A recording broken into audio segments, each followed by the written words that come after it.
Hello, everyone, and welcome to another episode of Mind Movers. We have the privilege of speaking to the incredibly talented Cinta Miller. She is known around the world as a top makeup artist. Cinta has created unforgettable looks for countless celebrities, but her journey goes beyond the beauty industry. We actually met through a celebrity/influencer, but anyways.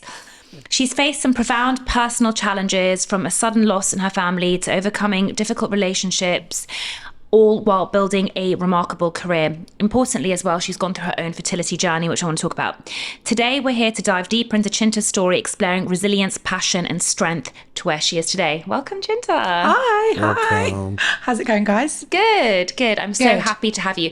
So, Payman always asks, like, how do you know these people, what they're about, etc. So I'll give a little summary. Cinta and I met at a birthday party from somebody who was on Love Island that's friends with Cinta, and she's friends with me too. And it was like love at first sight. I was like, this girl's energy is amazing. She's infectious and she's wonderful. And then the more I got to know you, I recognized that you were really this beacon of strength and resilience from the things that have happened to you. So I like to start a little bit from the beginning. But before I do you want to just tell everyone about, I know you do your makeup artist as your kind of career, but what else do you do? So my career has been... it's such a multifaceted role, actually, because when you are a makeup artist, which I have been for 25 years, and I predominantly work in music and TV and fashion and that kind of thing, when you work with such high profile people, you're given this level of responsibility, and you build connections very quickly, and a level of trust. And especially when you're starting with people from the bottom up or the ground up, I like to say the ground up, what then happens is you then see the stepping stones of growth, and I've absorbed them, learnt them. And as the industry's changed, like 20 years ago, when I started doing makeup, people weren't posting stuff on Insta. I didn't even have a mobile phone 20 years ago. To assist people, I was going to phone boxes and harassing agencies for me to assist. Nowadays, it's like, it went from that to then working and having stuff in print in magazines. And now it's like things aren't very rarely in print, and now it's on social media. But still, the stepping stones of growth in my career, other people's careers, have been something I've absorbed, and it's something I've really enjoyed doing. And after a lot of self-doubt and imposter syndrome, and also backhanded comments from other people, if I'm honest. Learning to overcome all of that, I was like, actually, my dream role is to be in music and in music management, and to learn all these skills that I've learned to grow an artist, a music artist, but to be on the management front as well, and to have way more responsibility and opinion and say. I always felt like I had opinion and say on stuff, and it was kind of always overlooked because I was just the makeup artist. So I'm like, actually, that's my passion. So let's do it. And so I do that as well now. Amazing. So you're actually in music management now? Yes, I'm in music management as well. Amazing. Before we jump to who she treats and everything like that, I know you want to jump to those questions. I want to ask you a little bit about your childhood. Okay. Tell us a bit about where you grew up, what your family are like. So I grew up in a town in Buckinghamshire called Aylesbury. I went to a school with the worst reputation, or horrendous reputation, state school. And I came out with all A's. I was a dork, but I was really popular at the same time. I just think if a child is bright, they're going to find their way. And I feel that the reason why I kind of had that fire in my belly is because I was the youngest of 5 as well. My family are Italian. My mum was a single mum until she remarried when I was 6 years old. With 5 children? Yeah, my mum was a single mum with 5 children. My dad actually got killed in an accident 1 month after I was born. Oh. So I was born the 12th of March and my dad died on the 12th of April. So I didn't grow up knowing my dad at all, although I have a very good relationship with my dad's family in Italy. My stepdad, I would never say, this is my stepdad, he's my dad, he's an amazing person. But up until the age of 6 years old, my mum was a single mum, and I very much remember those days. I remember my sister's babysitting for me, my brother's babysitting for me. I remember my brothers being really strict with me as a kid and saying, you've got to do good at school. I felt like I had more people at home to impress. So even though I loved being popular at school, it was also very important to me to be popular at home and made my life easier because my mum was very strict. We had a great relationship, but my mum was very, very strict. And I feel that she had no other way, really. She was a mum of 5 children living in a council house on a minimum wage, very proud. She had to be strict to kind of do her best. So I did what I felt like I had to do my best as well. Did very well at school. I still have a really good friendship with some of my teachers from school. Yeah. But yeah, that was it. Did you go on to do GCSEs and A-levels? I got all A's in my GCSEs, a couple of A stars thrown in there, very creative courses. I got the A stars for like drama, art. I was always very creative.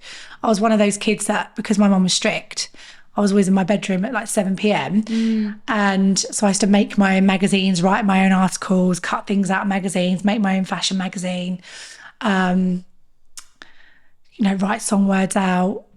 And I was always thinking, oh, this is what I want to do when I'm older. I want to do some sort of makeup or editing or be in fashion. And if I look at my career now, I've pretty much ticked the boxes. I have done all of them. I've worked in fashion, I've worked in music, I've presented on TV shows, I've done a bit of everything. So it kind of was definitely born there for sure. But yeah.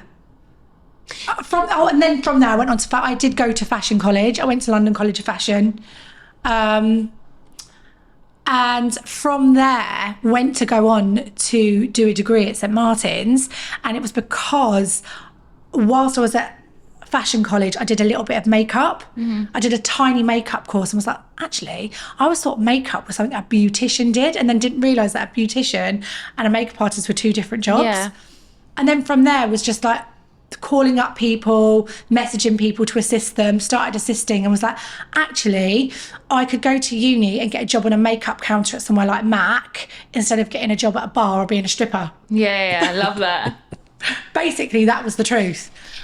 And then I just didn't end up going to uni. I ended up being a makeup artist, going to work for Tony and Guy as a makeup artist, and then ended up learning hair.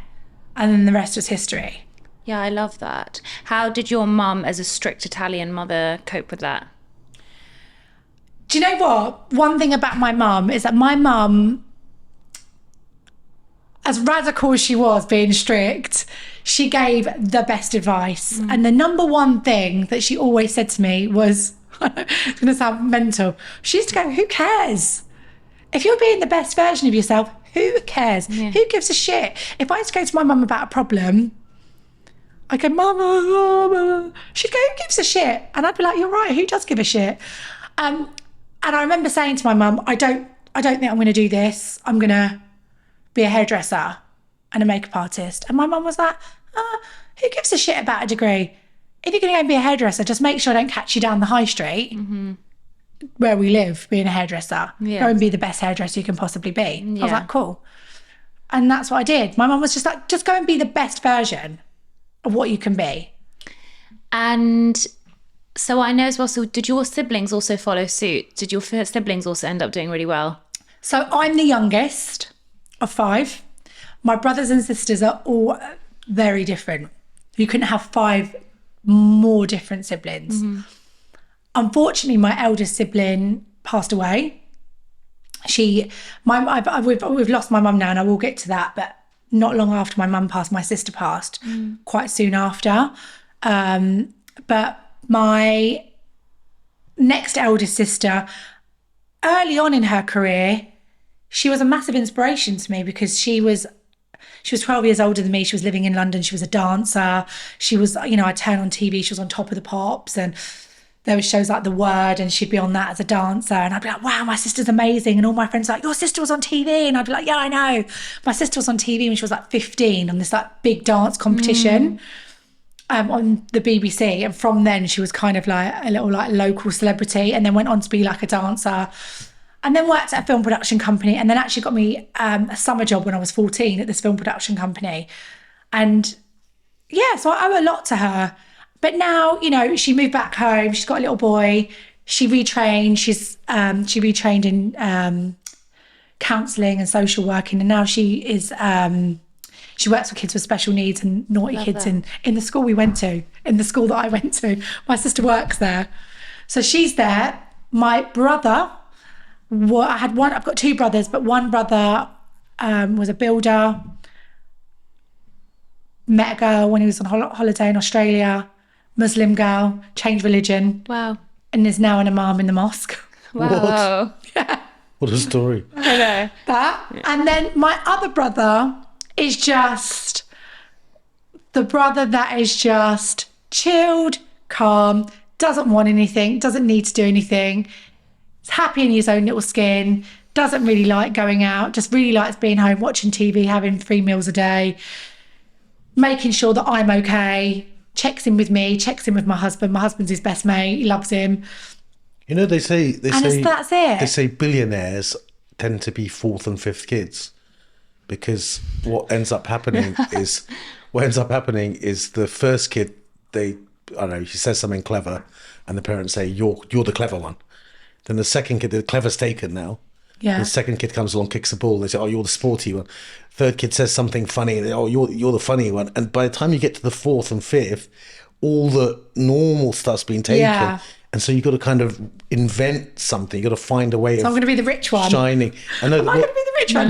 Not necessarily sure, but billionaires end up thinking outside of the box, right? The entrepreneur. Yeah. That's definitely me. So does that resonate with you? That's definitely me. And funny you should say that. Like every single time, she's going to kill me for saying this, or she might love it actually. Every single time I speak to my sister Mel, she's always like, I've got a business idea for you.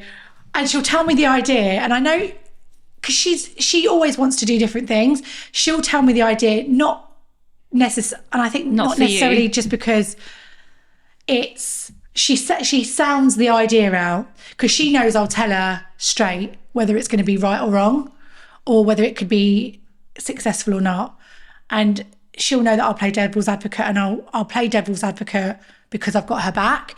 So like she said to me the other day, I've got a business proposition for you. What about if we do this, and this? And I was like, well, I'll tell you why that's not going to work, because I already do it here and I already do it there. And you need to think that I've already got this network of people, and you need to build that network of people for yourself. But how about this? And I do like applying myself to different job roles. And I don't, because I'm successful at other roles, if I fail at others, I've got the safety net of the things that are working. Yeah, I mean, so I can take more of a risk, I think. It's the ADD thing, right? As in, like, I told you, I have to multitask and do like 20 things at once. I mean, my members of staff joke because they say that Rhona abandons a sentence halfway. I mean, I do that to Laura as well, who does like the enlightened part, abandon a sentence halfway because I'm bored of that sentence, basically, and then people are left guessing, you know.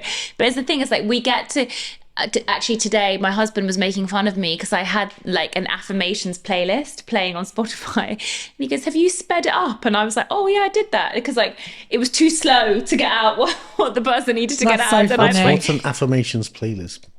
So you're beautiful, so basically I've changed my morning routine, and I think that has really helped my mental health. So what I do is, first thing that I do when I get up is I take 20 breaths, like, you know, out in through the mouth, out through the nose, that kind of thing. And I don't look at my phone, right? So my phone's in the other room.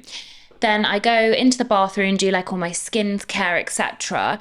And I'll have an affirmations playlist. So it depends on what I'm feeling, but it was like, you are strong, you are beautiful, you are healthy, blah, blah, blah. And it plays on a loop. I think it has an effect on your neuroplasticity, because the thing is I've been doing it for like a month or two now. Obviously, I think, you know, imagine like that in the background whilst you're doing stuff, instead of like, you are fat, you are ugly, you are worthless. Like, surely that's going to have an effect on your brain. And then I'll journal. Then I'll like take my... What does that mean? You write what you did yesterday? No, not yesterday. I write what's coming up for me on my mind. And it's like a stream of consciousness. It's not even something that's super curated. Yeah. And then I get ready. And by the time I leave the house, from the moment I've woken up, I haven't looked at my phone for 40 minutes to an hour from the moment that I've woken up. And now I just look at my phone as I'm leaving the house.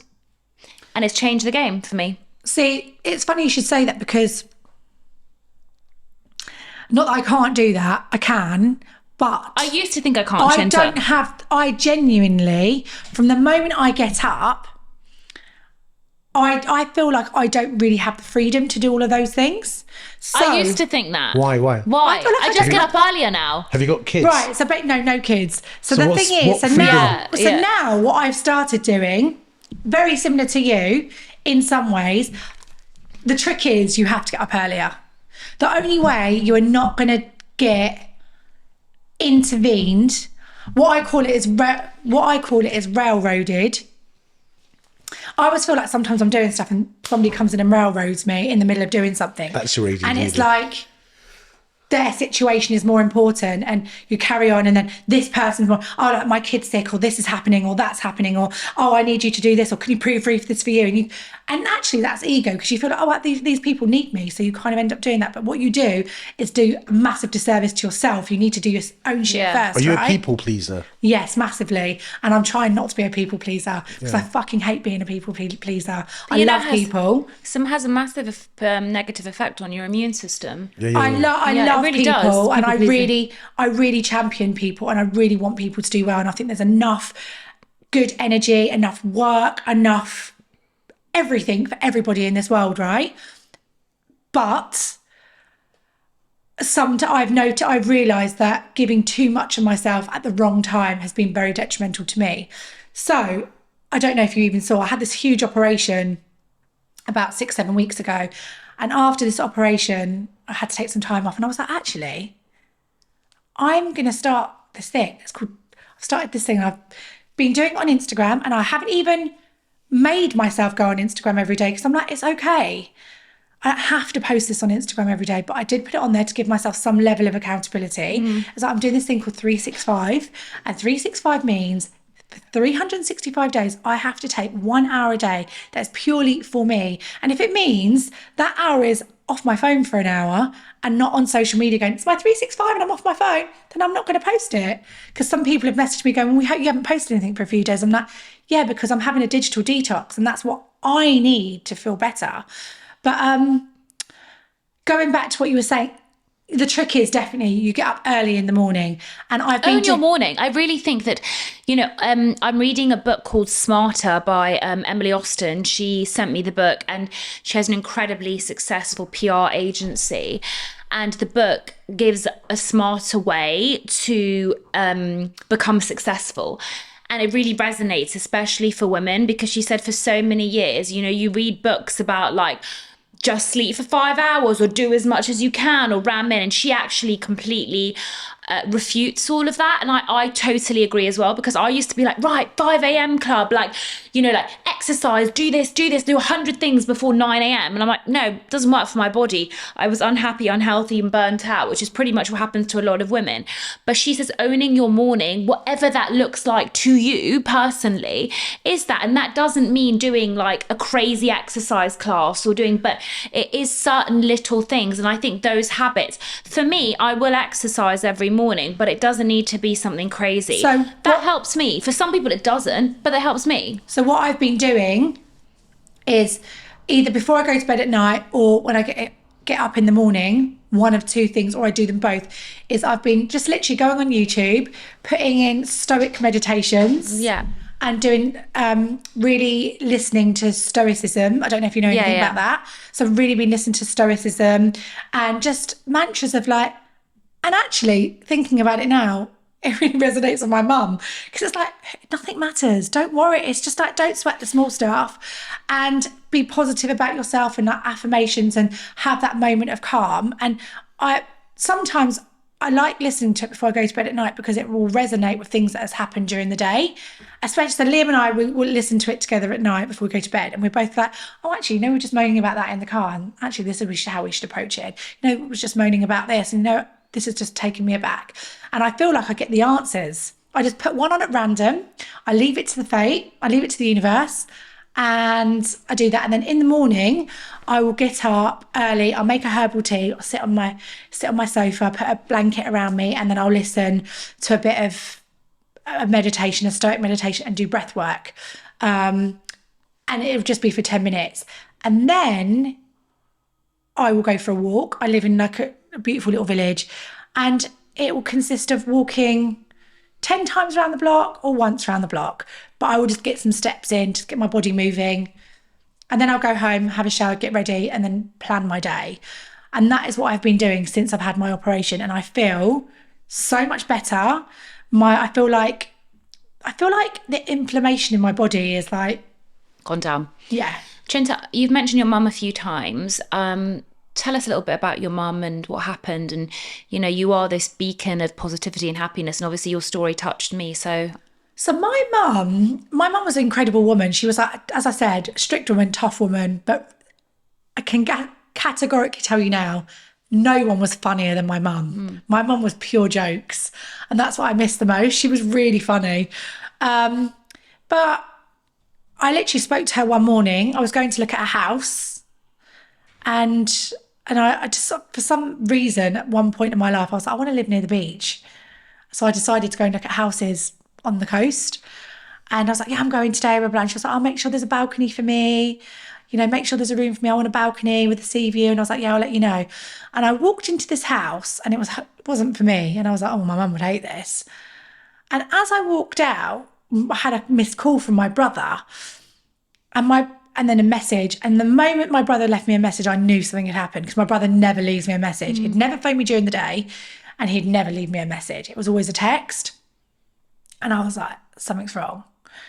And I called my brother, left me a message and was like, you need to come home. And I knew instantly. And basically my mum had a pulmonary embolism, which is basically a blood clot. And the thing was, she had complained about this pain in her leg and foot about a month before. And it was really bad. She was like, I've never felt pain like it. And we went to the doctors and the doctor was like, you know, you've got arthritis in your knees. It's probably that. Got to lose a bit of weight. And she was like, yeah, but I'm trying, but this pain's different. And they were like, we'll send you to the hospital. Went to the hospital. Oh, we haven't got the right iodine to put through to give you a scan. Come back tomorrow. Went back the next day. Oh, we can't find a vein to put the iodine in. Come back the next day. By the time my mum actually had the scan, they did the scan on her leg. They're like, you haven't got a blood clot. You're fine. It's your arthritis. And then 3 days later, my mum was having breakfast with my dad, and my dad basically said that he'd made her like egg and soldiers, which was very rare because my mum cooks morning, noon and night. So for my dad to cook my mum breakfast was really rare. And my mum had said to him, that was really nice. At least I know if I die, you can cook. And he went, behave. And my mum put the plate down, went to go into the bathroom and went, Paul. And then my pool had this huge bang and my mum had just hit the deck and died. That was it. She was gone. And my stepdad was just there, didn't know what to do, called my brother. My brother came, air ambulance came, landed outside the house. But my mum was gone. And by the time I got there, my mum, it was awful. Like I remember being by the coast and having to drive all the way back home and it was like rush hour traffic and it was just awful. And I got there and my mum was still there. And I beat myself up quite a lot because actually the last time I physically saw her and spent time with her was Boxing Day. She died at the beginning of February. It was Boxing Day, and Boxing Day I left to go skiing with my friends. And my mum was like, what do you want to go skiing for? And I was like, I don't know, something to do in it. It's a laugh. And she was like, all right. And actually I wish I just stayed and spent more time with my family at Christmas. But I guess it was just her time. So, I mean, I know how did that affect you at that time in your life, kind of like emotionally and mentally? At that time, I went into fight or flight, 100%. I can categorically tell you, minus a handful of my friends, no one really asked me how I was feeling. Because I had, at that point of my relationship, I had such a close relationship with my mum. There was like a few family things that were going on. And as the youngest, I kind of got burdened with this huge responsibility that I feel like a lot of people in my family felt like I'd asked for. And I definitely didn't ask for it. I was like, I'm the youngest. I've had the least time with mum out of all of you guys. You've all been on this planet longer. I feel too young to have lost my mum. I was only 31. I feel too young to be without my mum. And I don't have children. I'm not married. And I just felt like I was going to do a lot of the things, my life things on my own. Even though I had my family, but already didn't have my biological dad. Yeah. So I kind of then got burdened with this family responsibility. And I felt like I had to step up to what my mum wanted me to do. And it was like organising a funeral, organising the will, doing this, doing that. And it was a lot of pressure.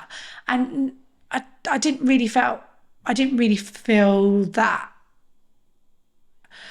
I didn't feel looked after. I felt like my safety net, or this safety blanket that we all have from our parents, just got pulled from underneath my feet. And I felt like I'd been thrown out of a plane, basically. Yeah. I felt like I was like flapping my arms trying to stay up in the air, and nobody could see me flapping my arms.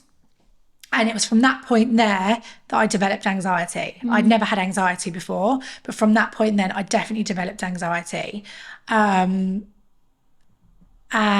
it wasn't until a year later where I went through another bad experience. My elder sister then got cancer.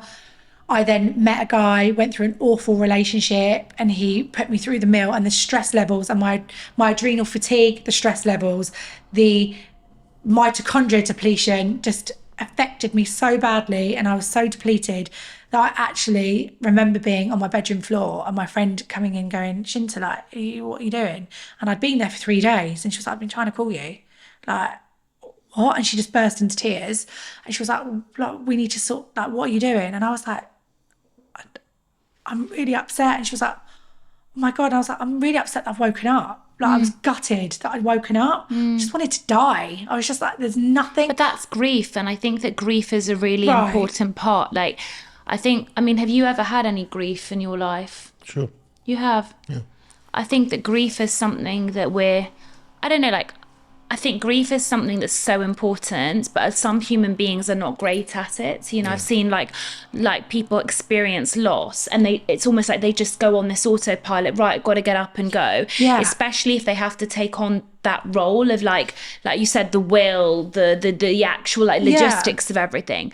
But I think that if we don't allow grief to go through our body, it will catch up with you at 100%. some point.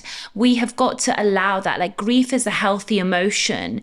And I remember once saying to my therapist, I've grieved things in a different way. Like, sure, I've not experienced death, you know, touch wood, you know, my grandparents died, but I think there was more acceptance with that. I wasn't particularly close to them. It happened when they were pretty old, you know, so it seemed like a natural sort of process of life. But more recently, I had really discovered what grief meant, losing relationships and lovers and things like that. And I think those things also have an element of grief in it. And I said to my therapist, I was like, I feel like I want to die. Why do I feel like I want to die? And she goes, that's grief. Yeah. And then I said, so what do I do? And she goes, the only way out is through. The only way out is through. And that stuck by me. So now when I feel like I just want to cry all day because someone has left my life, and as I said, it almost does feel like death when someone leaves your life and you never see them again, right? She just said, just go right through it. Yeah. And it's so true. At that point, I put such emphasis. I'd been in this relationship that had come to an end. I'm not going to go into the ins and outs of it because he doesn't deserve the airtime, but I really felt like I was grieving that relationship, but I wasn't. I was grieving my mum because actually what I'd done is I'd replaced the safety net with somebody that just wasn't reliable. And when that person went, I was then really, really faced with the grief. And in the end, I talk about people pleasing. Actually, this is where I think people pleasing did get me through and did work in my favour, because there was a moment where things were so bad that my friend's husband called me and he was like, look, my friend obviously said to her husband, like, I'm really worried about Cinta. And he called me and went, look, I've called a clinic. I've called a clinic, a rehab clinic for you. You've got really bad, I think you've got really bad depression. I'm going to pay for you to go. And I was like, really? He was like, yeah, I'm going to pay for you to go. He goes, whether it's a week, 4 weeks, I'm paying for it. And I remember thinking, oh my God, it's so expensive. And then I sat there and thought to myself, oh my God, what if I go and I don't get better? And then I owe him 80 grand. Yeah. I was like, I can't have that level of responsibility or burden on my shoulders. I thought the only way through this is for me to pull my socks up. So I actually opened my laptop and thought, right, where can I go on my own where I'm going to feel safe and where I'm going to grow? And I basically booked a Muay Thai boot camp in Thailand. And I booked it. I went for a month on my own. And for the first 2 weeks, it was horrendous. I hated every day of it. I cried every day. I was in bed at like 7 o'clock every night crying. And then one day I did this hike, and this hike was the hardest thing I've ever done in my life. It was like uphill incline for 4 hours. And I was like, yeah, I hike. I've done Runyon Canyon in LA. I'm a a seasoned hiker. Was I shit? Got to this hike, was doing it, and then slowly I got to the back, and then I was like miles behind everybody else. And when I got to the top, everyone was waiting for me and everyone applauded. And I was just like, all I did was just cry. And I sat on these steps at this huge Buddha and was crying. And I looked up and all I could see was these beautiful islands with like fog.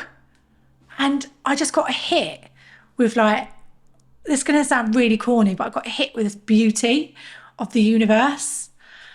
And what it made me feel was extremely lucky. Thought, oh my God, I'm really lucky to be here. Yeah. I'm lucky that I can afford to be here. I'm lucky that I can afford to take a month off work. I'm lucky that I'm breathing. I'm lucky that I've met these amazing people that have waited 2 hours for me. What have I got? What have I got to be upset about? And why am I crying over a loser? And actually, what I'm crying about really is my mum. And that's when I kind of went back home, met somebody instantly who I'm now married to, better frame of mind, went to see my sister who was really sick, built bridges with my sister, and we started to get our family trajectory back on track. Yeah. I needed to build myself back first and become my own safety net, I suppose. Yeah. Losing both parents is a funny thing. I mean, I haven't lost either parent, but How old are they? sort of 88 and 78. Oh, so young. They had you then. No, I'm not Yeah. that old. You're saying that like you're 75. I'm not that old. Literally, I'm winding up. But several of No, my but that's actually my dad's 80 and my mum's 70, so that's still similar. I've got loads of friends who've lost both parents, and that moment of losing your second parent, I've spoken to all of them about it, and they say stuff like, suddenly the ground feels like it's shaking. that's crazy. It's exactly how it feels. Yeah, and it's a funny thing because but you could be 50 years old and that could happen to you, and your parents. By the time you get to my age, I'm looking after my parents more than they're looking after me. But there's something about it that shakes you up when you haven't got anyone to go to. Yeah. In a way. Do you think that, I know this is a bit of a weird question, but do you think no matter what age you lose your parents, you're an orphan? Do you know what I mean? I cannot believe you just said that. Do you know how many times, like in my family, we've said we're orphans? Because we are. We are actually orphans. And although I kind of think, yeah, we're orphans, but we're kind of not because we've got family. I see orphans as someone that don't have anybody. But we've lost our parents, for sure. We say that all the time. But do you think, God forbid, obviously, if you lost your parents soon, because, as you said, they kind of lived their life and they're older, do you think you'd feel like an orphan or not? I think to the extent that, your parents always see you as their little kid. Do you think they still do? Yeah, for sure. Little pay. No, they really do. They really do. And they give you advice that they used to give you when you're like 12, like be careful and whatever. And to that same extent, you always think of them as your parent, Yeah. So, and there's also sort of the stories that are lost, and the reason why I'm trying to spend as much time with my parents as possible is because I know I will regret it when they're gone, and they're still telling me things I never knew, And Yeah. I think the loss of parents is something that, again, is quite stigmatized, that people don't really talk about it. The holistic psychologist, she's my favorite, Nicole Pereira, I don't know if you follow her, but she's brilliant. And she says, it's something that people don't like to talk about because it's almost like they just don't ever want to have to face it. People don't like to talk about death in general. Yeah, right? I think so. Yeah, no, you're right. You're probably right. But I think also particularly she talks about, you look at your parents, if you've had the privilege of watching them age and you suddenly look at them and go, they're getting old, or you suddenly notice they can't do stuff for themselves anymore. She said that's quite difficult to come to terms with. And I would say that I have to totally agree with that.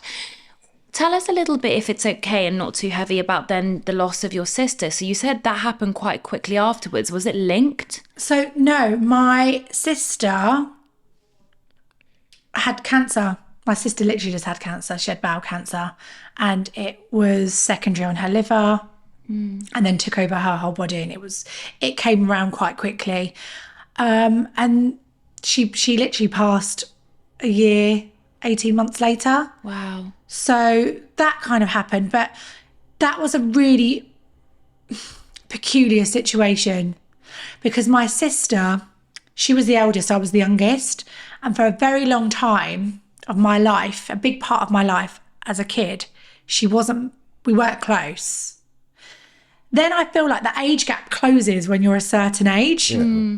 You're into certain things, you're discovering things, I then had like a level of respect for my sister and really looked up to her. She had she bought houses, and I was on my career path, and she was like really proud of me. And then it kind of split again because of the whole family politics. And I feel bad for that, but that was a situation where I feel bad for it, but I did have to take time out for myself to be like, I have to get myself back on track, because if I don't, I'm going to maybe end up going down another way of becoming quite poorly. And I saw my sister let things affect her unnecessarily. And I really believe, I don't know if, there's going to be medical experts out there and they're like, well, you don't know about how this works. No, I don't. But what I can say is that mentally, things affected my sister 100%. Unnecessarily, and she had a choice of whether she let that affect her or not, and she did. And I think that it definitely contributed to how unwell she was. I mean, I think we've had this conversation before on this podcast. I think it is impossible to separate the mind and the body as much as people want to separate it. There are a few psychotherapists, psychiatrists that recognize that. They recognize cancer, autoimmune. There is an element of like mental health associated to that. And I think it just makes sense. It's the stored, it just makes sense. It's the stored toxicity, the stored stress. Of course, it's going to affect you. But I think what's remarkable about you, is that you have not let that stored grief, affect who you are and the decisions that you make, which is absolutely incredible. However, as we know, I think it did quite rightly also affect your fertility, which we've talked 100%. about. So I'm interested to kind of go into that. So tell us a little bit about your fertility and what happened. So basically, at that time, I think my adrenal fatigue was at an all-time high. Like, I was so burnt out. And for those of you that know, are kind of like medically about all your mitochondria and where it's stored, but women store most of their mitochondria in their ovaries purely because it's there as a reserve for childbirth. So that's why you get so many women that are, athletes, that are long distance runners, that are constantly on the go. With a shortage of energy, they lose their periods, because actually the mitochondria that is in their like fertility system and menstrual cycle kind of gets depleted and all of that jazz. So I'm not a medical expert, but I know enough about it. But at that time, I was so stressed. I was carrying so much grief, emotion, hurt, pain, responsibility, every superlative that describes an emotion I had. I can categorically tell you I had. To the point I even had therapy with a CBT therapist, and she was like trying to give me therapy. And I went to her, can I just ask you something? Have you lost your mum? And she went, no. And I went, you're not for me. Yeah. And I just left. Yeah. I was like, you cannot advise somebody unless you actually physically know. Walk the walk. And actually, I know people go, cognitive behavioural therapy is amazing. And listen, it has its place. But when people are grieving, let me tell you, do you know what they need? They need somebody to put their arm around them and go to you, you're going to be okay. Yeah. You are going to be okay. I'm here for you. They need love, support, comfort and emotion. They don't need words. They don't need Work. They don't need that. Not to say you don't need therapy, but when somebody is grieving, just put your arms around them and give them some love. You cannot even begin to know how powerful that is for somebody. So in that moment, I was like, I need to leave. But as I said, But then you're a hugger. Yeah, I'm a hugger. It's obvious. But Yeah. I'm a hugger. Yeah, but some people aren't. Yeah, I think And that's got to do with that. Maybe you need hugs in Yeah. that moment. I mean, I hug some people. It's like hugging a tree. Like they just don't want to be hugged. I feel. I think it's a very European, Mediterranean thing. But I think also the thing is like hugging has literally been shown to release endorphins, serotonin, happiness. I think the people that don't enjoy being hugging or being touched, I think that's, maybe I'm making a massive generalization, is some kind of like repression inside them. Maybe. But or maybe trauma, like people that also may have been abused, don't want to be touched necessarily. No, but just some people's makeup is that way, and some people's makeup isn't I think you're way. oversimplifying it. Well, or maybe, but I remember in COVID, the thing I hated the most was not hugging people. When you couldn't get near people. Yeah. It was the thing that got to me. I was almost feeling down about it. Culturally, like Cinta said, like for some cultures it's more acceptable than others. Yeah, but my own brother doesn't hug. Like he was brought up in the same house. What did you do to him? You should say that. I actually saw an Instagram post the other day saying, let's normalise. My friend, I saw it was the holistic psychologist. Let's normalise children that don't want to be touched. Or is that the one? Let's normalise children not having to hug people. Yeah, I saw that. That's the holistic psychologist, but I follow a lot of her work. And I was like, what is that about?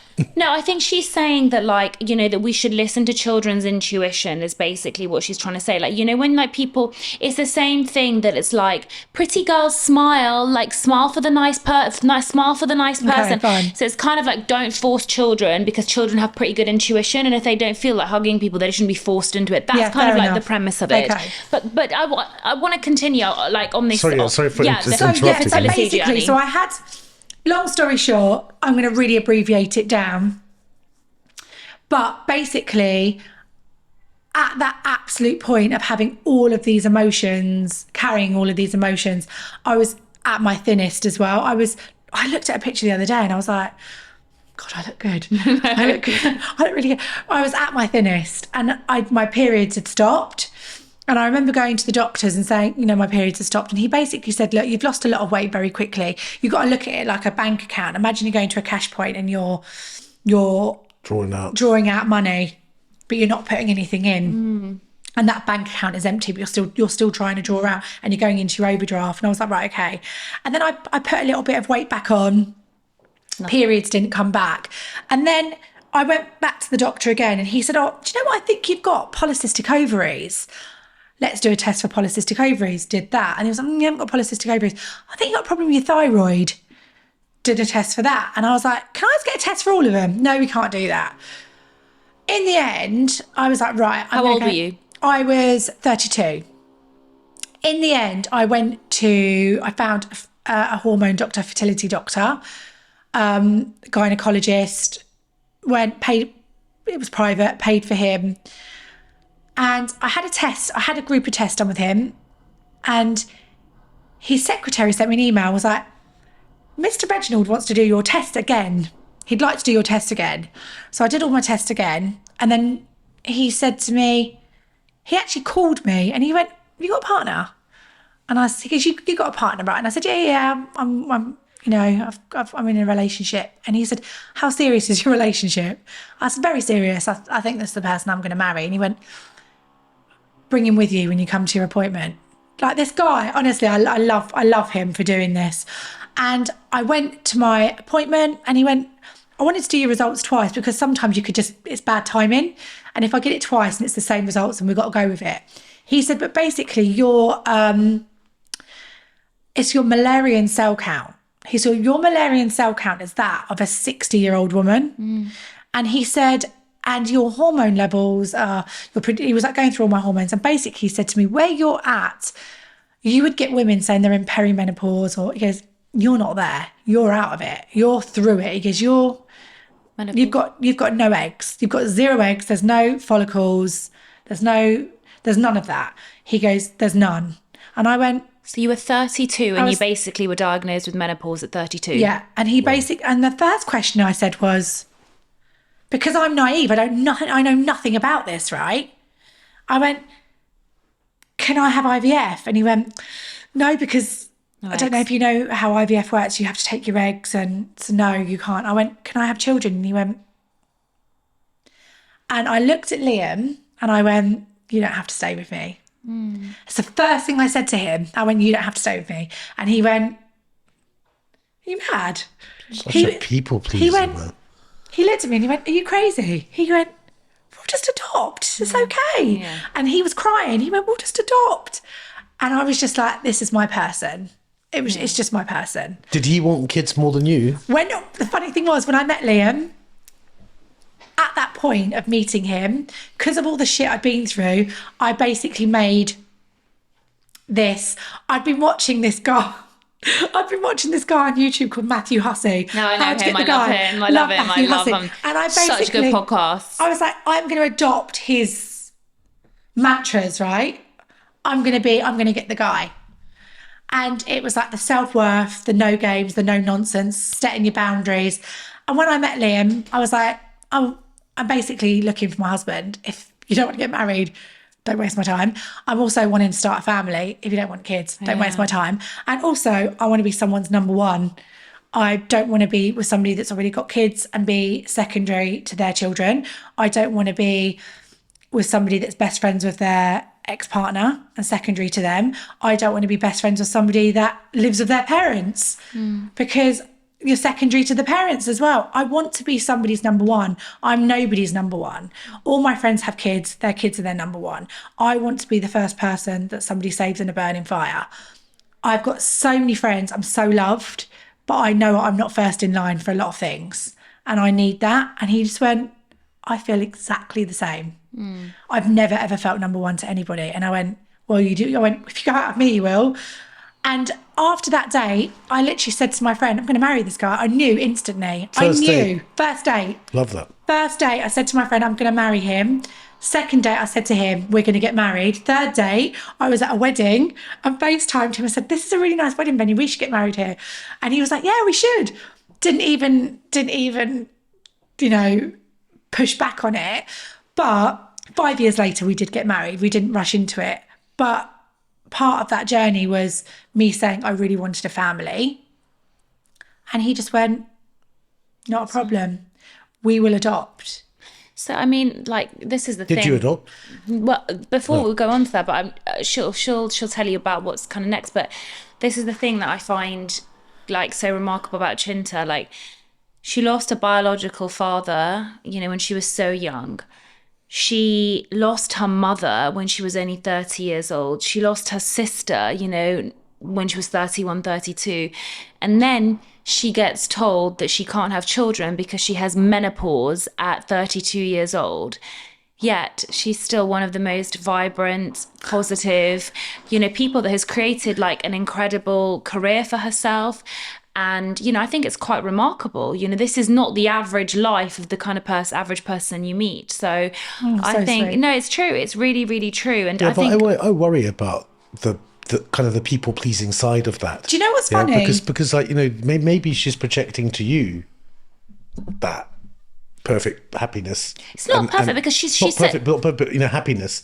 Like this thing you're saying, having gone through all that, she's this very positive person. Maybe that's what you're seeing, but maybe behind the curtain, you know what I mean? People do you think Payment's right? Do you people think pleasers do that sometimes? I have to be honest, there are times behind closed doors, and Liam would be in agreement, my husband, where I have my lulls. And I think everyone has that. You have to have those lulls to have those highs.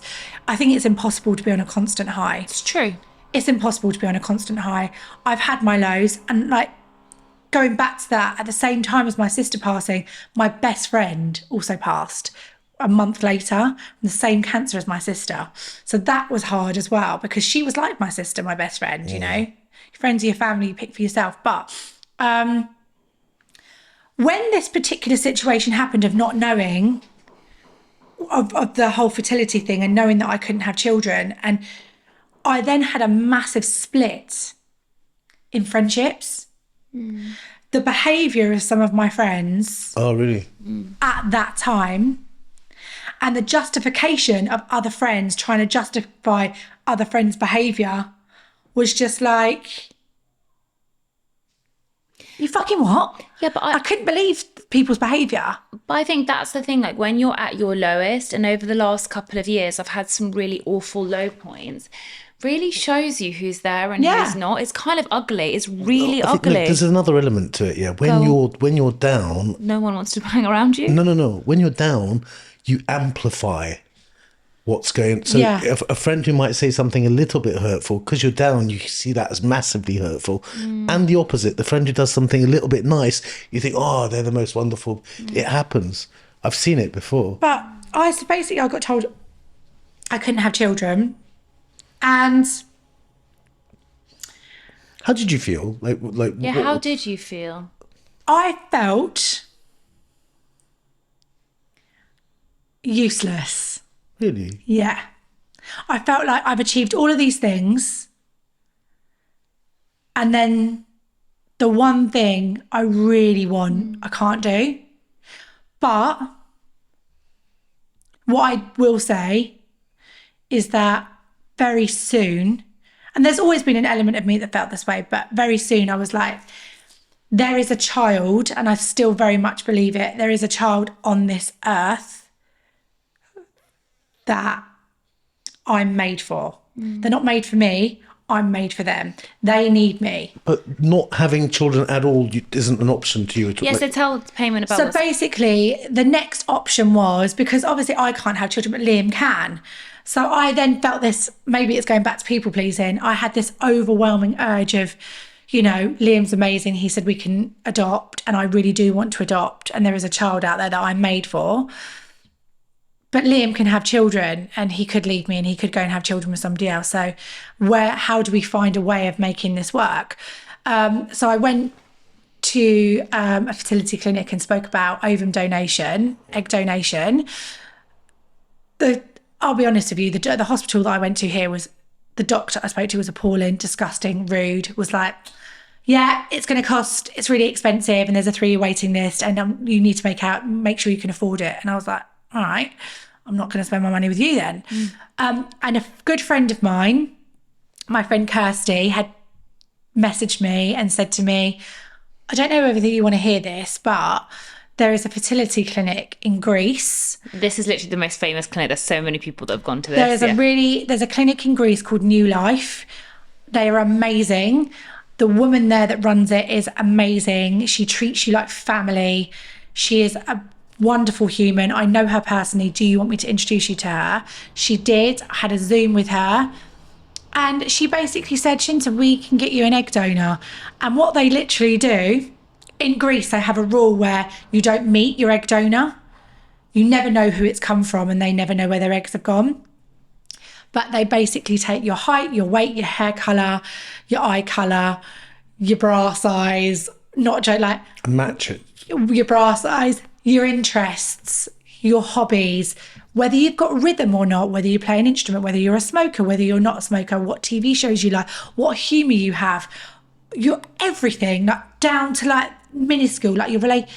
It's like a 15-page document, and they do that, and you do your blood test. We went to Greece, and basically 12 weeks later, I got a call to say, we found you the perfect match. She's 22. She's willing to donate her eggs to you. Obviously, you give a donation. So we did that, and she produced 17 eggs, 15 of which were mature, 15 were fertilised with Liam's sperm. Embryos then. And we created, and 12 were perfect. So we have 12 perfect embryos on ice in Greece, ready for when I want to put them in. Then I went through the journey of doing a fertility treatment plan to see if my body would accept those eggs. So I went on like a series of drugs. It thickens your uterus to cushion it. So when the eggs go in, it will cushion. And it was basically my way of being like, okay, there's somebody else's eggs, but I can grow this baby. The baby will have my blood group. It would be my child. It will still be Liam's, you know. It was a way of us having a family, and they're there, and it's funny. Did you ever start it then? Did they ever implant an embryo? So we did all the fertility drugs. It works. My body's on that. It works. I know it'll work, and it has a really high success rate. And funny enough, people say to me, "Why didn't you freeze your eggs?" I was like, "Well, I was only 30. Why was I going to freeze my eggs?" One and two, people freeze their eggs, but when they defrost, a lot of them die. So this is the safer way round of doing it anyway, even though they're not my eggs. But as time's gone on, Liam and I are like, there is still a child out there that needs us. Liam's a music producer. I have an amazing career, amazing friends. There is some child out there whose life can be changed. I think adoption is also something that people don't do enough, to be honest. And I think particularly in their own countries. My husband is super pro adoption, actually. He's really pro it. Oh, me too. And he's very like, there's so many children out there that need you. And it's really funny. Like, I think probably because I'm of an age now where I'm really like thinking about the kind of like having a family thing. I have a friend, she's a psychotherapist, and she's never wanted children. Like, since I was 12, she did not want children. And a lot of people are like, she'll change her mind. She'll change her mind. She's 38 now, so hasn't changed her mind. She's got 2 dogs. She's very happy. She found a partner. The partner doesn't want kids either. And we had this conversation over dinner, and he said people are obsessed with their own DNA. And Jesus. He said that. This guy, her partner, he goes, people are obsessed with their own DNA. Like, they have an obsession with producing children because it's like their DNA. Like, they have this fear of their DNA, like, leaving the planet. My husband was really offended by that because he was like, no, like, there's so much more joy in like having children. It's like more than that, etc. My friend who's a psychotherapist, she said, look, at the end of the day, I'm a psychotherapist. It's not, I wouldn't want to say it's easy to have children, but like, people are not reinventing the wheel by having children. And a lot of people have children and they don't know how to actually treat those children. And there's so much neglect with children, and there's so much abuse, and there's so much this and that. So people have children really irresponsibly, is what she said, without thinking through the huge impact. You always say to me, you're like, having kids is like huge, you know, it changes your entire life. You said that to me several times. Yeah. And, you know, she also said, like, adoption, you know, there's so many children that have been left, like, neglected or as orphans or whatever it is. And they need to be looked after. And they're also bypassed. Do you understand someone who says, I don't want to adopt? Don't want to adopt? Yeah, I think I do. Like, I know couples where they can't have kids. And one of them says, I don't want to adopt. I understand that. I understand that. You do? Yeah, I do. Of course I do. Do you? Yeah, because only from the difficulty perspective, right? I find having kids so hard that you think about if it's not your own. Someone else's kid. My own kid I find so hard. Okay, but hold on. That can I pause you there? You're saying you find your own kids being difficult, somebody else's kid. That wouldn't be somebody else. It's your child. Yeah, I know. If you adopt, that is your child, and that's where the mindset would have to change. But it's not your child. It is your child. I think that's where men and women differ, though, because even so, sorry, it is your child, and that's the child you're looking after. But biologically, it's not your child. Biologically, it's not your child. But if you choose to adopt, you have to. I think the people you're choosing that child. You're choosing that child is yours. I'm not 100% saying I wouldn't. Yeah, I just wouldn't have any more kids. Yeah. But if I had no kids, I certainly prefer. There's somewhere where I think is where you get gay couples who bring a new child in the world. And I think there's all these children, adopt one of them. Yeah, and they bring a new child in the world without a mother. And because it's their sperm. But that's the thing, this is what I'm trying to say to you. Like, there is the whole like DNA argument, right? Like, not from my perspective, but I think what he was saying is like, he's making a good point, right? Like, why don't the gay couples adopt? Why are they obsessed with their own sperm being used? Do you see what I mean? Not obsessed, but as in like, but what is that for? I think maybe it's a way of genetically proving that they can still be in a gay relationship and still have a family, because I think there's that big misconception or things, it's a very dated way of thinking. Back in the day, people thought, oh, if you're gay, you can't have a family. So I think But they nowadays, can by adopting. but now they can. But biologically, I'm speaking, because that's the way around. But for me, as I said before, going back to what you were saying about your friend not wanting children, when I found out I couldn't have children, my friendship circle was completely split. And I find it weird though. I had Why? a friend. Why is that? Well, What I had did a some friend. people- what did some I people had do? a friend who really, really, really was adamant she did not want children. Yeah. Completely adamant she didn't want children. When I told her, she was like, "Oh my God, there's me not wanting children, and there's you." And I was like, "Listen, I don't take offence for you not wanting kids. Everyone's in Journey, it's everyone's journey is their own, and I don't take offence." And then she got pregnant and has had a baby and just avoided me like the plague, and our friendship is dead. Gone like dead in the water. Like she had. And then she felt awkward around. I don't know. I had lots of different forms of justification of like, oh, maybe she felt awkward around you, maybe this, maybe that.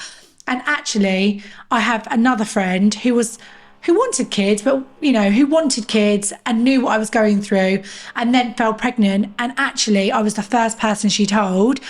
And I was so thrilled for her. And I cannot tell you how much joy I have from my friend's children. Yeah. Even if I don't see her very often, just seeing her kids on, little Instagram posts and the little videos that she sends me weekly, they bring me such joy. I love kids. I find them hilarious.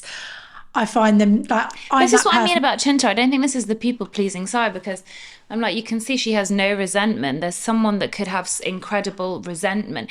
But that's why I want to, like, from the mental health point of view, like, what have you done to put bitterness and anger, like, away from, like, the world, universe, God? Like, you're not angry or bitter or blaming. You're not, you don't have that victim mentality. Because things have happened. There's Liam would probably beg to differ. So he'd probably beg to differ behind closed doors. There are days where I think to myself,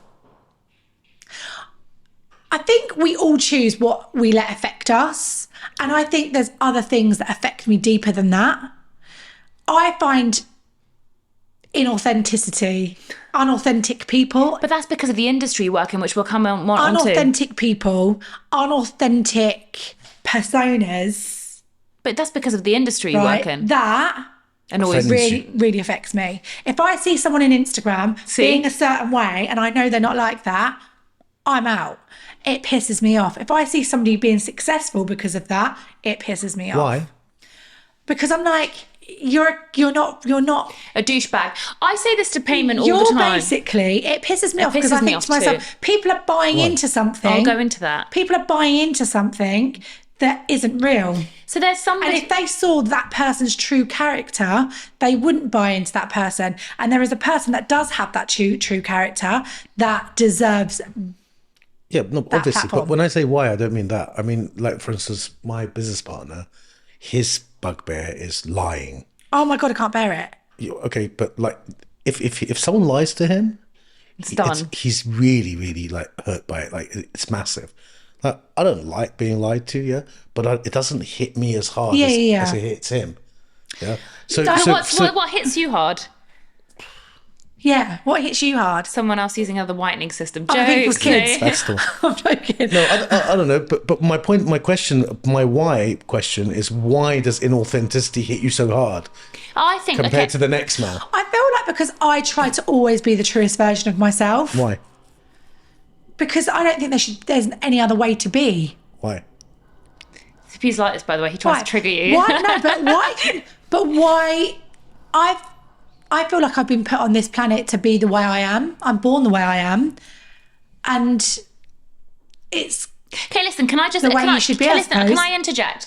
So Cinta works with a huge number of celebrities. She has huge experience working in the industry, famous people, musicians, etc. So from both our point of views, well, first of all, to a degree, we're the sort of people that put ourselves out there. We've got a platform, etc., etc. But I think that's really difficult is that when you see why people are worshipped, and I think the older I've got, I've recognised that we worship celebrities. I'm saying we as in like collective as the world. Why? Okay. And then you meet some people and you're like, you're not who you say you are.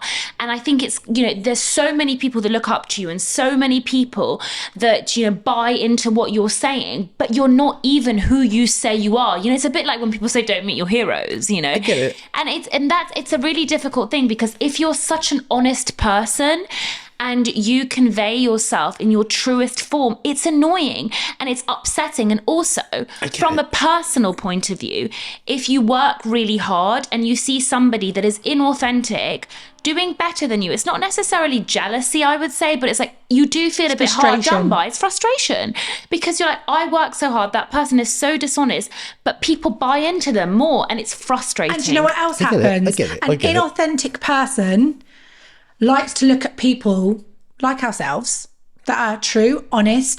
Listen, people think I'm an extrovert. I can be an extrovert in some instances. Other instances, I'm a real introvert. I remember going on tour once, and he's actually my business partner now, a guy called Ashton. But years ago, Ashton and I were going on this big tour with quite a famous music artist. And that music artist had said to Ashton, Cinta's coming on tour with us. And he went, he was like, Cinta, she's coming on tour with us. And she was like, yeah. He was like, oh my God, we're not going to sleep. We're not going to sleep. She's going to talk nonstop. She's going to do our fucking heads in. Oh my God, I don't know if I can try. I've got a question. I don't know. Let me just tell you this. Yeah. And then we got on tour, and at work I'm like that. And then as soon as the day was over, we were on the tour bus. I was like, oh, just to let you know, I've made you a chicken sandwich. I've made you this. I'm just going to go to bed now at night. And Ashton was like, where's Cinta? Are you going to bed? And he was like, on tour, you were like, oh, Mother Hubbard. He goes, without you on that tour, it would have been so different, because you were so amazing, and I completely fell in love with you on that tour. And from that day, you're one of my best friends, and now he's my business partner. Because actually, I think there's a time and a place for being an extrovert, right? But inauthentic people like to look at people like us and go, yeah, but they're trying to be famous. They're trying to be like I get this. that in the dental industry all the time. They're trying to be famous. They can't, they just want their name up in lights. We can't help that we're good at something and are successful, and people want to be around us, and we're magnetic. But the inauthentic people don't like it. So there must be something wrong with us, because there's something wrong with them. They know there's something wrong with them, so they project that onto us. That's what pisses me off. I've got a question. It's kind of for both of you. In your job and in your job, right? You're coming across the elite to some extent of our society. Yeah. And you're kind of really, it's almost like you've got like this top table of society, and you can see what's going on that top table, but you're not on it yourself. Does that frustrate you? What emotions go through you? I'm going to be really honest. Yeah. I look at the elite. Yeah. I'm happy for them, and I'm like, you don't want it. You stay there. And it's not jealousy. It's not that I don't want to do it. I'm like, if I happen to get to that point and I'm there, so be it. And if I'm not, do you know what? I'm going to go home and make myself a cup of tea and watch Married at First Sight. No, but do you sometimes feel like you're living a double life? Like, I don't know. No, not really. And I think that's part of the reason why I'm successful, because when I take on youngsters as assistants, one thing I say to them is, like, especially at Fashion Week, I'm like, there's loads of Fashion Week parties. Don't be the last person to leave. If you want to go and dip your toe in. That's what she said to me when I took her to a fashion party. London Fashion Week, I took her to the most exclusive party. There were all these A-listers. Cinta's like, we're here for a good time, not a long time, yeah? Don't be the last one to leave. But it's like, I just feel like if you want to be part of that world, let me tell you, the A-listers don't want to be at a big party for very long. They're in and out. Yeah. You go and you set your worth by going, dipping your toe in and leaving, because actually your worth is your career and your reputation. My reputation isn't built on being a party girl. So therefore, I'm happy to go. And I always say to my youngsters, don't be, what's the word? Gaslit, blinds, whatever the word is. Don't get rose-tinted glasses by thinking, oh, I work in fashion. Oh, it's the Brits. I'm going to the after party and I'm going to go and then go and do loads of drugs and then wake up the next day, because you'll just go, enjoy it a bit. And I promise you, the next day, you won't have FOMO or you won't have that beer fear or whatever. What you'll be is like, I had such a short, snappy point of that, like time at that event, that holds such value, and you'll cherish it. One of my best friends was an actress back in the day, and I used to go to events with her all the time. We used to go in, take the picture, and we were out the back door. And within half an hour, we were at home, face mask on and a cup of tea. And I think that has been the key to my success, is never overstaying my welcome or being at a place where I don't really need to be. I'm not only talking about events, though. I'm talking about just lives. Listen, What do you mean by lives? Like, I don't know, man. You might end up at some on some holiday with some people whose lives are just totally different to yours, because they are these elite types. Yeah, and you feel like I feel like it's on the edge of it. Maybe I can see what people are doing, but I'm not there. Or maybe I just watched Eyes Wide Shut. Maybe that's why. I think there's. I also think there's two different types of people as well. You know, when you get the elite that genuinely do have, like, I've got some clients that have got ridiculous amounts of wealth, probably the same as you, incredibly wealthy, incredibly successful, but with that comes with them being incredibly down to earth. Yeah, some are. I don't find it's the elite that are like that. I feel it's the people that are here that think they've got pretending it all. to be the elite. Yeah, exactly. Listen, you get a lot of that in dentistry. I think there is so much ego in dentistry. And I honestly have never seen as much ego in dentistry as I have in any other profession. I genuinely mean that. And like, I know people in finance, I know people, but it's quite remarkable. Like, some dentists think, and I know that perhaps the older generation dentists would say the same about me, like, they genuinely believe that they are like these crazy celebrities. And you know what? I'm like, back yourself. You know, you can. That is you, right? That is you. No. Look at him. Look at him.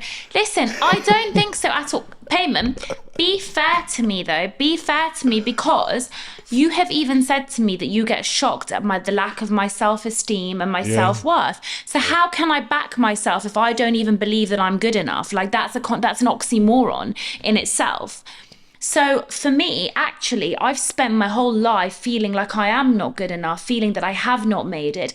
And as I get older, I feel old and irrelevant because of the narrative that has been created around women and their worth as they get older. So actually, I feel more and more worthless in society. I sometimes compare myself to young girls online that are living these incredible lives on private islands and private jets. And I've got this amazing friend called David. And I call up David, or I go and see him. He works next to me. That's the one that we're doing the block party with. And he goes, I go to him, I'm like, look at my life. I'm like taking the bus now. I'm living this ratchet little life. And like, look at this girl. And he's like, he knows the ins and outs of some of these girls, and not as all that it seems. You know, there is a dystopian darkness to all of this. These girls that are on the private jets, that are wearing all the Hermes bags, that appear to be making lots of money online, there is a darkness. You know, there's also this entire world of money where they're actually being paid for services, you know, that they don't talk about. And I didn't know about all of this. There is even a website called Seeking Arrangements. So Seeking Arrangements is where these beautiful women are being paired up with men, and there's different levels. Now, I'm not joking. There's different. I've got lots of clients that have been on Seeking Arrangements. There's lots of levels. So you can get paid for your company. You can get paid to be at a party with them. You can get paid for other things, and the tiers go on and the monies go on. And the problem is that once somebody's had a little taste of that kind of life, and you're talking about elite life, I'm talking about private jets and private islands, right? The problem is that you get used to that. And then on Instagram, you might see like, hey, I'm on a private jet, but then there's darkness associated with that. You know, how does your soul feel? How does your mind feel? And it's this whole kind of thing. I mean, even the guy who owns the island, his brother might be suicidal and heroin addict, or he might be this down-to-earth guy. You know what I mean? But when I look at stuff like that, if I'm honest, I see that, and I'm just like, the reality is those kind of situations for those kind of people don't last forever. They have to make the best out of a limited time. They're relying on looks, certain, you know, the way their body looks, they're getting surgery or whatever. And listen, good luck to them if they're happy. But what I know, that doesn't last forever. For me, there maybe would have been a time years ago when I was like, oh, you know, I want to look better. I want to, you know, I want to look, I don't know, I want to look like a Victoria. I want to look like Kim Kardashian. I don't know.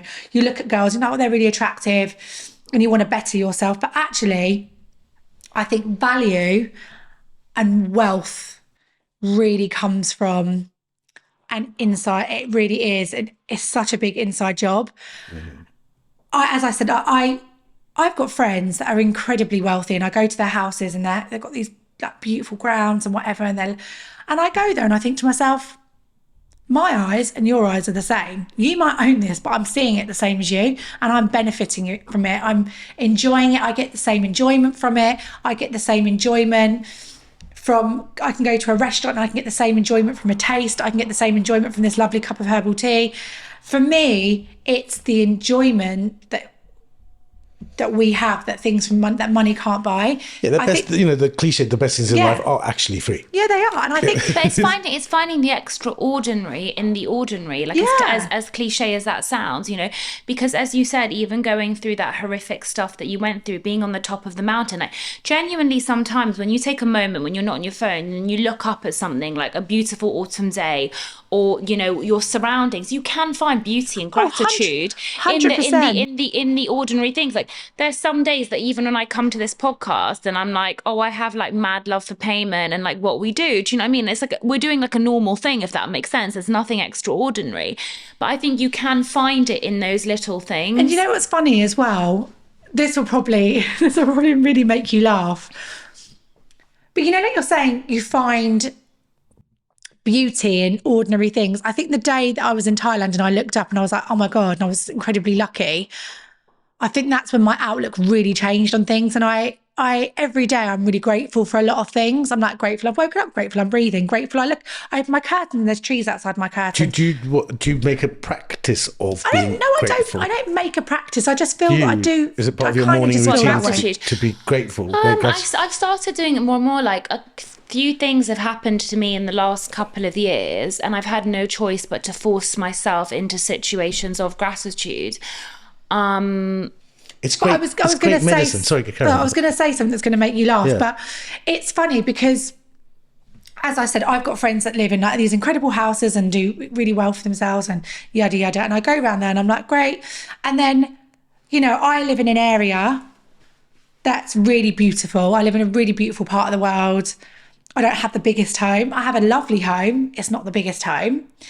And people come to where I live and they're like, oh my God, you live inside. Wow, what a beautiful part of the world to live in. It's like a small, humble home, but it's beautiful. And then there are some people that can go to a mate's house that have the big house and be like jealous. Or you can kind of be like, you could use it to your advantage. I always say to Liam, and Liam's like not having it, I'm like, when, you know, our next thing, what I'd really like to do is buy our forever home and then have like a little pad in London in a certain area. And Liam's like, yeah, maybe. And I'm like, well, if it was my choice, I would live in that certain area now. He's like, no, you live in that certain area. You live on the exact road and I've dropped you there. And I don't go, Rhona lives there. And I'm not jealous. I'm like, hallelujah, I've got a mate that lives on that road that I can benefit from now. I can go down that road. Why do you think some people are like that and other people are jealous? It comes from a place of lack. It comes from a place of... But did you do that work, Cinta, like with all the losses in your life? Or do you think that you were like, or do you think your mum brought you up like that? Or do you think, because obviously going through what you've been through, there was going to be like moments of like such deep sadness. Or did you have therapy? Like, how did you get there? Do you know what's funny? And this is only something I realised as an adult. As a kid, especially as a 5-year-old kid, we were really poor, super poor. We lived, not that people that live in a council house are poor, but we lived in a council house on a really rough council estate. My mum didn't have much money. She was on minimum wage, working at the hospital, 5 kids, really poor. But do you know what my mum did? It wasn't until I was an adult that I realised we were poor. My mum made us feel like the richest kids going, because my mum sat us at the table, fed us a 3-course meal every night. There was pasta, there was chicken, there was salad. She made sure we were clean. We were bathed every day. We were in clean bed sheets. We were fed and watered. I felt like I was the richest kid at school. We used to go to school with a packed lunch of lasagna and sandwiches and pasta, all sorts of stuff. Whereas kids just had like a packet of crisps, a wafer, and like a dead cheese and pickle sandwich. Whereas my mum had this ability to make us feel like we lived in abundance. And I feel like that's what I've carried with me. Abundance. And I think that people that feel that way have come from a place of lack. It's comparison. Parents that have said, oh, so-and-so's bought a car. Yeah. I bet they've got that car, and oh, we'll get a better car. We'll do this. It's comparison. And I actually don't care about that. If you get something that's great, I'm thrilled for you. If you live in the area that I want to live in, I'm coming to meet you for a coffee every Sunday, and I'm going to make it work to my favour. Yeah. Comparison really is the It's comparison. It really it's is. just awful. Yeah. So, Cinta, I could sit and talk to you for ages. Thank you so much for sharing your truths and your journey for us, to us. I think you're amazing. I think you're amazing. Thank you for, sharing everything. For those of you that want to know, her Instagram handle is Cinta London. She's an incredible makeup artist doing music as well. I have been on the iconic website from Cinta doing my makeup. So she is amazing and incredible. And thank you so much for being here today. Thank you for having Thank me. you. Cheers.